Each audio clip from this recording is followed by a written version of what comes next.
ছাত্ৰ-ছাত্ৰীসকল তোমালোকক মোৰ চেনেললৈ স্বাগতম জনাইছোঁ।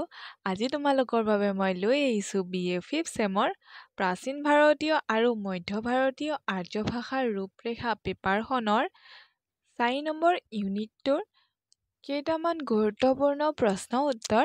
আহা আমি ভিডিঅ'টো আৰম্ভ কৰোঁ। 1 নম্বৰ প্ৰশ্নটো হ'ল সমীভৱন কাক বোলে? উত্তৰটি হ'ল দুটা ভিন্ন ধ্বনি ওচৰা-ওচৰিকৈ থাকিলে কেতিয়াবা এটাৰ প্ৰভাৱত আন এটা ধ্বনিৰ পৰিৱৰ্তন হৈ সমৰূপতা লাভ কৰে। এটা সমৰূপতা লাভ কৰাৰ নামেই সমীভৱন। সমীভৱন মানে সমতাপ্ৰাপ্ত বা ৰূপ। কেতিয়াবা দুটা ধ্বনি ওচৰা-ওচৰিকৈ একোটা ৰূপৰ মাজতো থাকিব পাৰে অথবা এটা ৰূপৰ শেষ আৰু আন এটা ৰূপৰ আৰম্ভণিতে সমীভৱন হয়। এনে ৰূপৰ সমীভৱন সংস্কৃতৰ সন্ধিৰ ৰূপ পোৱা যায়। যেনে জগত যোগ নাথ জগন্নাথ, দিক যোগ গজ দিগজ, তৎ যোগ তৎস, দিক যোগ অন্ত দিগন্ত। স্বৰ আৰু ব্যঞ্জন অনুযায়ী সমীভৱন দুটা ভাগত ভাগ কৰা হৈছে। প্ৰথমটো হৈছে ব্যঞ্জন সমীভৱন আৰু দ্বিতীয়টো হৈছে স্বৰ সমীভৱন। 2 নম্বৰ প্ৰশ্নটো হৈছে স্বৰসংগতি কাক বোলে? উত্তৰটি হ'ল পৰৱৰ্তী অক্ষৰত থকা উচ্চস্তৰ ধ্বনিৰ প্ৰভাৱত পৰৱৰ্তী অক্ষৰত থকা নিম্নস্তৰ ধ্বনিৰ উচ্চস্তৰ ধ্বনিলৈ হোৱা পৰিৱৰ্তনক স্বৰসংগতি বোলে। অৰ্থাৎ উচ্চ-নিম্ন, উচ্চভাষ, নিম্নভাষ আৰু স্বৰ ধ্বনিবোৰ ওচৰা-ওচৰিকৈ থাকিলে উচ্চাৰণ সংহতি স্থাপন হৈ স্বৰবিলাকৰ পৰিৱৰ্তন হয়।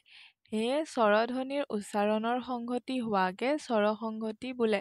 মূলতে স্বৰসংগতি হ'ল উচ্চ স্বৰক মধ্য অৱস্থালৈ আকৰ্ষণ কৰি সংহতি সাধন কৰিব বিচাৰে। শব্দৰ মাজৰ বা শেষৰ স্বৰ ধ্বনিবোৰৰ মাজত পাৰস্পৰিক এটা আকৰ্ষণ হয় আৰু ইয়াৰ ফলস্বৰূপে উচ্চ অৱস্থাত স্বৰ ই, উৰ প্ৰভাৱত নিম্নস্থিত স্বৰ অ-আৰ পৰিৱৰ্তন হৈ মধ্যাৱস্থিত এ-উত পৰিণত হয়। অসমীয়া স্বৰধ্বনিৰ ধাৰাবোৰ হ'ল: প্ৰথমটো হৈছে পৰৱৰ্তী উচ্চ স্বৰ ই, ৰ প্ৰভাৱত পূৰ্বৱৰ্তী উ ধ্বনি ও, হ্ৰস্ব উ ধ্বনিলৈ পৰিৱৰ্তন হয়। যেনে লোহিত লুইত, গোধিকা গুই। দ্বিতীয়টো হৈছে পৰৱৰ্তী উচ্চ স্বৰ ই প্ৰভাৱত পূৰ্বৱৰ্তী নিম্ন স্বৰ ধ্বনি অ, উচ্চ স্বৰ ধ্বনি হ্ৰস্ব উ পৰিৱৰ্তন হয়। ইয়াত শব্দবোৰ মধ্যৱৰ্তী স্তৰতো যদি দেখা দিয়ে। যেনে সং পাৰ্ণিকা, পুণ্যা পুনি, মদল মাদুৰ। তৃতীয়তে পৰৱৰ্তী উচ্চ স্বৰ হ্ৰস্ব উৰ প্ৰভাৱত পূৰ্বৱৰ্তী নিম্ন মধ্য এ, উচ্চ মধ্য এ-লৈ পৰিৱৰ্তন হয়। যেনে পেহা পেহী, বেটা বেটী। 4 নম্বৰটো হৈছে পৰৱৰ্তী উচ্চ স্বৰ হ্ৰস্ব উৰ প্ৰভাৱত পূৰ্বৱৰ্তী নিম্ন অ, উচ্চ মধ্য এ-লৈ পৰিৱৰ্তন হয়। যেনে নকুল নউল, নিউল। সজোৰ সজোৰ, খেজুৰ। 5 নম্বৰ পইণ্টটো হৈছে পৰৱৰ্তী অক্ষৰত নিম্ন আ থাকিলে পূৰ্বৱৰ্তী আ-টো অ-লৈ পৰিৱৰ্তন হয়। যেনে তাৰা তৰা, ৰাজা ৰজা, কাণা কণা। 6 নম্বৰ পইণ্টটো হৈছে দুটা বা ততোধিক অক্ষৰৰ শ্বাসঘাতহীন মধ্যস্থানত অ, উ-লৈ পৰিৱৰ্তন হয়। যেনে দৰ্পণ দপন, দাপোন, নিত্যন নস্যন, নাচোন। 7 নম্বৰ পইণ্টটো হৈছে পূৰ্বৱৰ্তী উচ্চ স্বৰ হ্ৰস্ব ই, উৰ প্ৰভাৱত পৰৱৰ্তী নিম্ন স্বৰৰ পৰিৱৰ্তন হোৱা স্বাভাৱিকতে দেখা নাযায় যদিও কিছুমান শব্দতে এনে পৰিৱৰ্তন হয়। যেনে চিক্কণ চিকুণ, জীৱ জীও ইত্যাদি। 3 নম্বৰ প্ৰশ্নটো হৈছে অপিনিহিত কাক বোলে?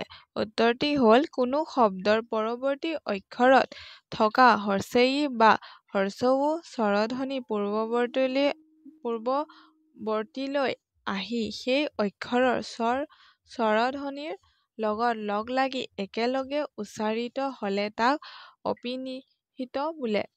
পালি প্ৰাকৃতত কেতিয়াবা কেতিয়াবা দুই এটা উদাহৰণ দেখা যায়, যেনে সং আচাৰ্য, অচৰীয়, অচবীয়, কাৰ্য, কাইৰ।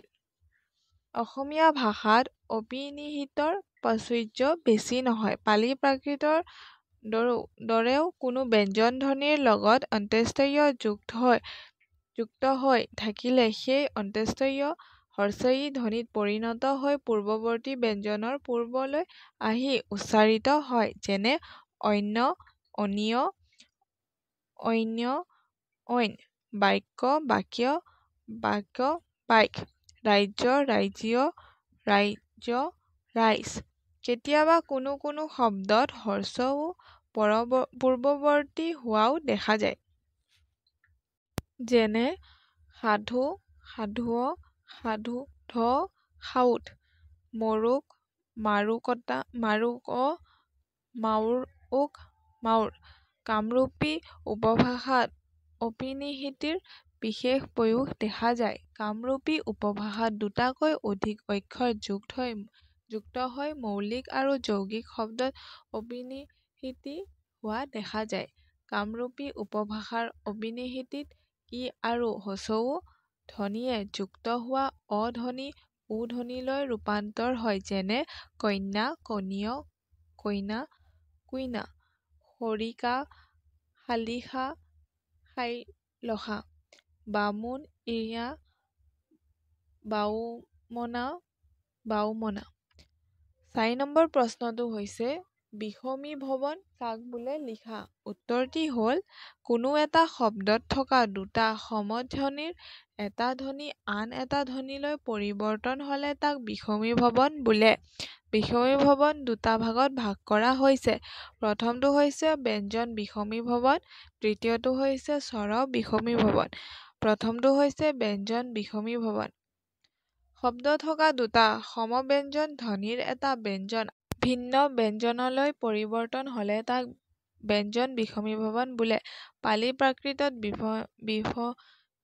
বিষমী ভৱনৰ ধ্বনি পৰিৱৰ্তন যথেষ্ট দেখা যায়, যেনে সংগমস্থ, ব্ৰহ্ম, পিপীলিকা, কিপীলিকা, ললাট, নলাট, লাঙ্গল, নাঙল, পুচ্ছ, পুংছ, ৰাজকীয়, লাজকীয়। দ্বিতীয়টো হৈছে স্বৰ বিষমী ভৱন। শব্দত থকা দুটা সমস্বৰ ধ্বনিৰ এটা ভিন্ন স্বৰলৈ পৰিৱৰ্তন হ'লে তাক স্বৰ বিষমী ভৱন বোলে।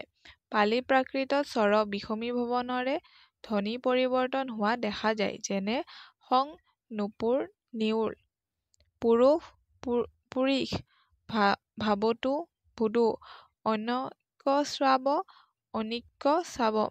৫ নম্বৰ প্ৰশ্নটি হৈছে নাসিকী ভৱন কাক বোলে। উত্তৰটি হ'ল সংস্কৃতত নাসিকী ব্যঞ্জন লুপ্ত হৈ পূৰৱৰ্তী স্বৰ অনুনাসিক বা চন্দ্ৰবিন্দু যুক্ত ৰূপে উচ্চাৰিত হ'লে নাসিকী ভৱন বুলি কোৱা হয়, যেনে সং, অংক, আক, অস্ত্ৰ, আঁত। ৬ নম্বৰ প্ৰশ্নটি হৈছে সমক্ষৰ লোণ কাক বোলে। উত্তৰটি হ'ল কোনো এটা শব্দৰ লগ লাগি বা ওচৰা ওচৰিকৈ দুটা অক্ষৰ থাকিলে তাৰে এটা লোপ হ'লে তাক সমক্ষৰ লোপ বুলি কোৱা হয়। যেনে সং প্ৰৱেক্ষ্যাসি, প্ৰবিশংসামি, এৱমেৰ, এমেভ। আধুনিক ভাৰতীয় আৰ্য ভাষাৰ অসমীয়া ভাষাত সমাক্ষৰ লোপৰ উদাহৰণ যথেষ্ট পোৱা যায়, যেনে মুখ-শুদ্ধি, মুহুদ্ধি, মুহুশুদ্ধি, মুহুদি, মহাহৰিকা, মহাহৰহৰিয়, মহৰী, দাদা, দা।